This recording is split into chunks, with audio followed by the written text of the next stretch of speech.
नमस्कार मित्रांनो, श्रावण महिना आला की अनेक गोष्टींपासून आपण दूर राहतो. मांसाहार, मद्यपान आणि हो, केस आणि दाढी कापणं सुद्धा टाळतो. पण तुम्हाला माहिती आहे का की यामागे फक्त धार्मिक नव्हे तर वैज्ञानिक कारण देखील आहेत. चला तर मग जाणून घेऊया श्रावण महिन्यात केस आणि दाढी का कापू नये. नंबर 1, धार्मिक कारण. श्रावण महिना हा हिंदू धर्मात खूप मोठ्या श्रद्धेने साजरा केला जातो. या काळात भक्त शिवाची उपासना करत उपवास, जप, तपश्चर्या आणि विविध धार्मिक क्रिया करतात. श्रावण म्हणजे आत्मशुद्धीचा काळ, केवळ शरीराचं नव्हे तर मनाचं आणि विचारांचं देखील. त्यामुळे या काळात आपल्या प्रत्येक कृतीत सात्विकता आणि संयम असणं अपेक्षित असतं. श्रावण महिन्यात केस, दाढी किंवा नख कापणं टाळावं असं सांगितलं जातं, कारण ही क्रिया तामसिक किंवा राजसिक वागणुकीशी संबंधित आहे. स्कंद पुराण आणि नारद पुराणातही असा स्पष्टपणे उल्लेख करण्यात आला आहे की श्रावण महिन्यात असे कृत्य केल्याने पुण्य कमी होतं आणि तपश्चर्येचा प्रभावही कमी होतो. साधनेचा काळ असताना शरीराची सजावट किंवा फॅशनपेक्षा साधेपणा आणि शिस्त महत्त्वाची मानली गेली आहे. मित्रांनो, हा नियम केवळ अंधश्रद्धा म्हणून नव्हे तर जीवनशैलीच्या शुद्धतेचा एक भाग म्हणून पाळला जातो. संयम आणि सात्विकता यामुळेच साधकाला मानसिक स्थैर्य आणि आध्यात्मिक प्रगती मिळते. म्हणूनच या महिन्यात शक्य असेल तेवढं तामसिक वर्तन टाळणं आणि शिवभक्तीमध्ये स्वतःला पूर्णपणे झोकून देणं हेच खरे श्रावणाचं सार आहे. नंबर 2, वैज्ञानिक कारण. श्रावण महिन्यात केस आणि दाढी कापू नये यामागे केवळ धार्मिक कारण नाही तर त्यामागे वैज्ञानिक आधार देखील आहे.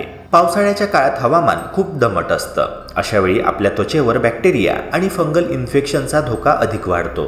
केस कापताना किंवा दाढी करताना त्वचेवर सूक्ष्म जखमा होतात, ज्या ह्या इन्फेक्शनसाठी प्रवेशद्वार ठरू शकतात. त्यामुळे पावसाळ्यात या क्रिया टाळणं अधिक सुरक्षित ठरतं.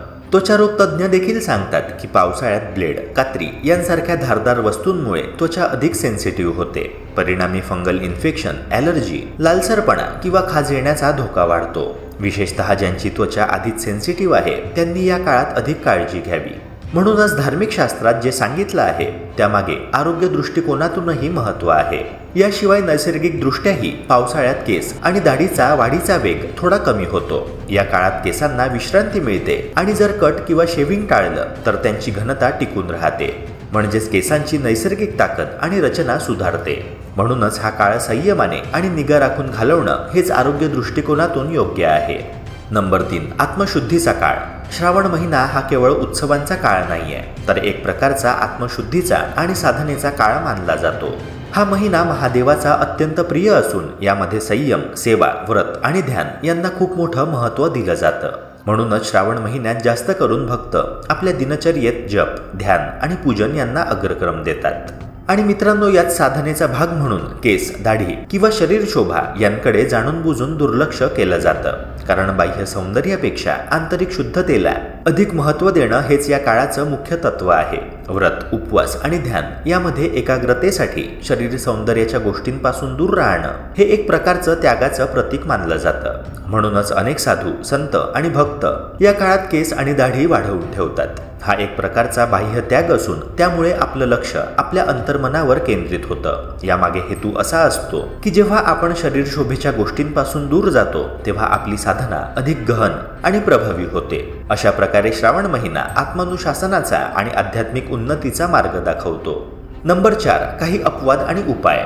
कधीकधी व्यावसायिक कामकाज, सामाजिक जबाबदाऱ्या किंवा इतर अपरिहार्य कारणांमुळे श्रावण महिन्यात केस किंवा दाढी कापण्याची गरज भासू शकते.